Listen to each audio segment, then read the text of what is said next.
righteous good versus bad binary story that everyone wants to tell, and it's total bullshit. Yep. It is sports. It is amoral. There's no morality in this between these two teams, and it's fucking ridiculous. And people need to get over the narrative. I agree. Because then it becomes Spurs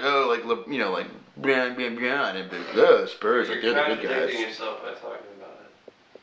I'm not on camera. Yeah, you are. Yeah, I know you turned the camera off. You can suck my fucking dick. I wasn't talking about refs. I was talking about people's creation of bullshit narratives.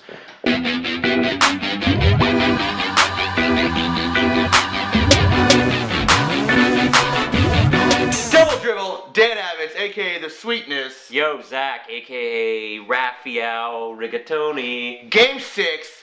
What a doozy. 103-100. Miami in OT. God damn, what a game. This is one of the best games I've ever watched. I was riled up. My heart is still pounding, dude. I couldn't sleep for 3 hours after the game. Yeah. That was insane. LeBron James finally came alive in the fourth quarter. Trip Dub again. Trip Dub, one of 4 players to ever put up 30, 10, and 10 in a playoff game.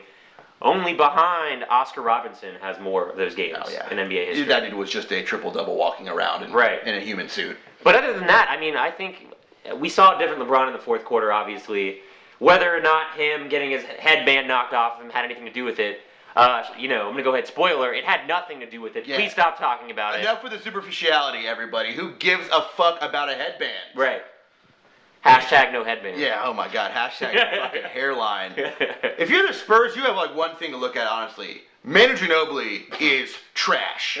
He is ass. He was so bad. He had 8 turnovers last night to 9 points. Right. That's it. The dude was awful. And I honestly thought he had more turnovers watching the game. He threw bad pass after bad pass after bad pass and after bad pass. Not to mention he had 2 opportunities to win the game for the San Antonio Spurs. He could have iced it at the line, and he took that crazy fucking travel / He traveled before he got fouled, everybody. Yeah. He did.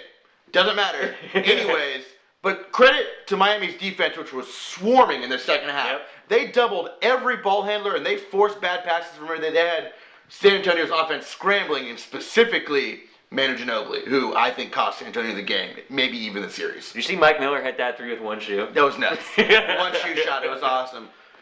Miami hit big shots. Mike Miller hit that big 3. Yeah. LeBron, he bricks a 3 as bad as you can without it being airball. Redeems himself with a huge 3, and then Ray's great 3. And then, on the other side, you got Tony Parker, who comes in. He's had a terrible second half. Mm-hmm. Hits that fadeaway 3 to tie the game, which is just ludicrous. Yep. And then it's the runner. It was a fantastic basketball game. Not to mention Tim Duncan having one of the greatest first halves. Overall. I think in NBA Finals history, put up 25 and 7 in the first half. This guy's 37 years old. Right. You watch this team play, they're running out, even when Miami scores the ball, they're pushing the ball so hard that Duncan is at the other basket in 4 seconds, ready to post up. That is nuts. This dude is 37. Give him the MVP regardless of who wins. Jerry West, too, as far as I'm concerned. Well, he's in terrific shape. He's lost 20 pounds this season. Yeah, looks great. But in addition to that, I honestly think, we talk about wasted games in the past. I think this is a wasted game from Tim Duncan. Yeah. He's going to be fucking pooped in Game 7. He's going to have nothing left, I think. You're not going to see him dominating. I think he had 0 assists in this game. Yeah, the Spurs were utterly defeated in the post-game conference. Manu basically was just saying he didn't have anything left. He didn't know how he was going to recuperate. Right. I would say by sitting your ass on the bench and not getting to start. Other than that, what else you got to say? I want to go ahead and ask you. You originally predicted the Spurs in 7. Are you sticking with that? I am sticking with it. Okay. I've called that they won 2 or 3 at home, that they would lose Game 6 in the closeout, and then they would come back and win. I gotta stick with it. All right, I'm just curious. And I'm fairly confident with my pick still. I wouldn't be double drivel.